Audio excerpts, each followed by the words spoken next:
Hi, my name's Beck Chalmers, and in this video blog, I'm going to be exploring why measures of personality, as useful as they are in themselves, are only part of the picture. Now, please do stay with me till the end because I've got a very special offer for you. But for now, to help me explore this subject, I'm going to be using a 2x2 matrix. So you'll see that I've already gone ahead and put impact on performance on the left side here with a low impact at the bottom and a high impact at the top. Along the bottom of our matrix, we have our ability to change with all the aspects of ourselves that we can't change on the left and the aspects of ourselves that we can change on the right. Now, what we're really interested in doing here is to identify what might sit in this top right quadrant, because this top right quadrant indicates the activities and the aspects we should be focusing on, because they can influence positive and different outcomes for ourselves, as well as improving our professional performance. So let's have a look at each quadrant in turn and look at some examples which could be a good fit. So I'm going to start with the low left. So this represents aspects of ourselves that we really can't do very much about, that are likely to have a low impact on our performance. So here you might consider things like the fact that we're all human beings and that we have DNA and molecules, and we're made up of bone and muscle and tissue and cartilage, and somehow it's all held together in a rather marvelous package of skin. Now, this quadrant represents the what we are. And unless there's a biological prerequisite for the role that you're performing, it's incredibly unlikely that it is going to impact your professional performance. Let's have a look at the quadrant above. So here we're still on the side of aspects of ourselves that are incredibly difficult, if impossible to change, that have a higher impact on our professional performance. Well, here you might consider examples such as personality. Personality, because it's often considered to be innate and certainly fixed from the age of 18 onwards.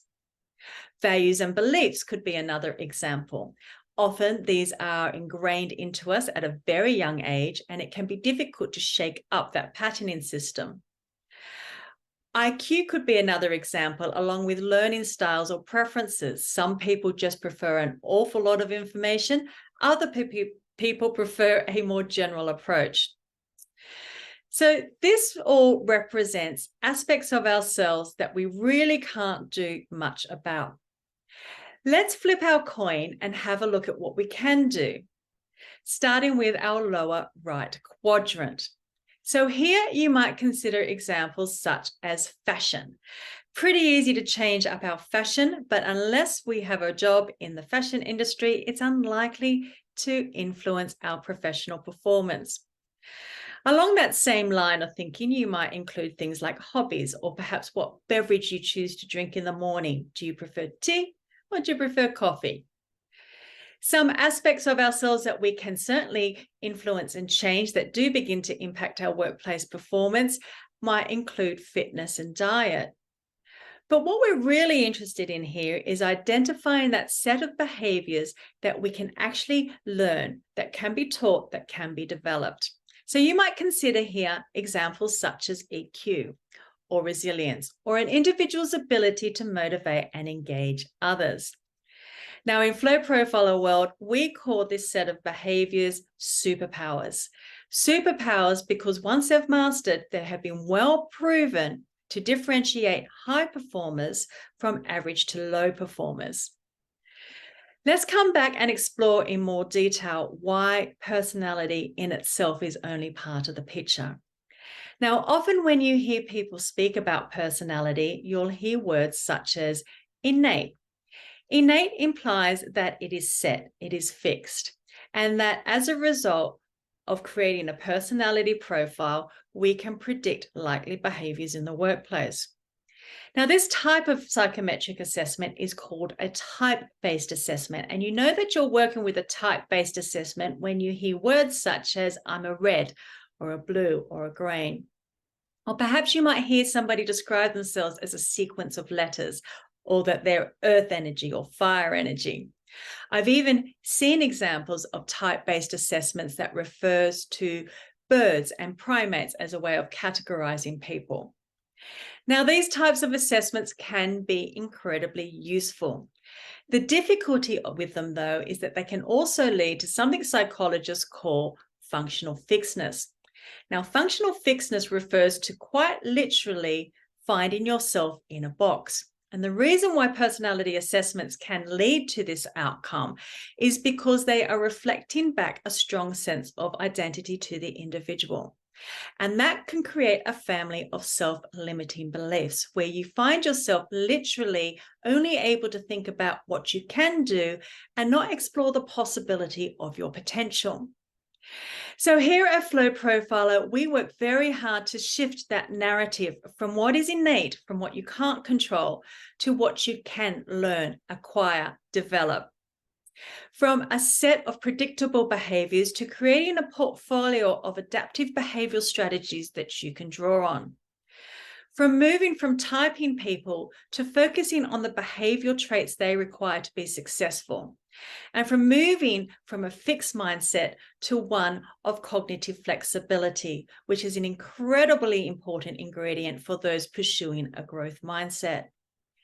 Now, there is no question that personality profiling assessments are useful. In fact, they're incredibly powerful.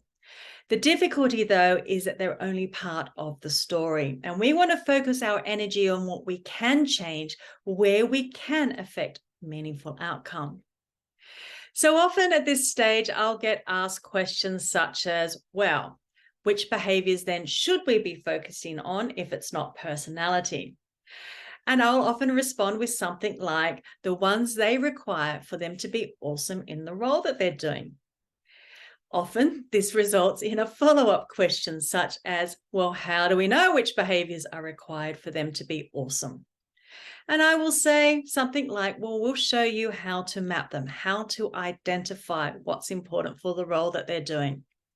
And the reason that we're able to do this at Flow Profiler is because we're measuring 18 observable behaviors across the areas of emotional and social intelligence, resilience, and motivation.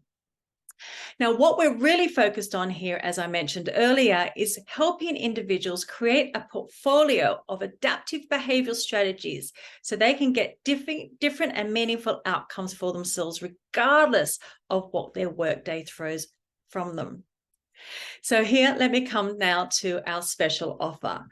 If you're interested in us helping to create a behaviors map, and we can behaviorally map against any behavioral competencies in your organization, which could include things like organization's values, or perhaps a job description you're recruiting to, or perhaps you want to map the behaviors of your high potential performers.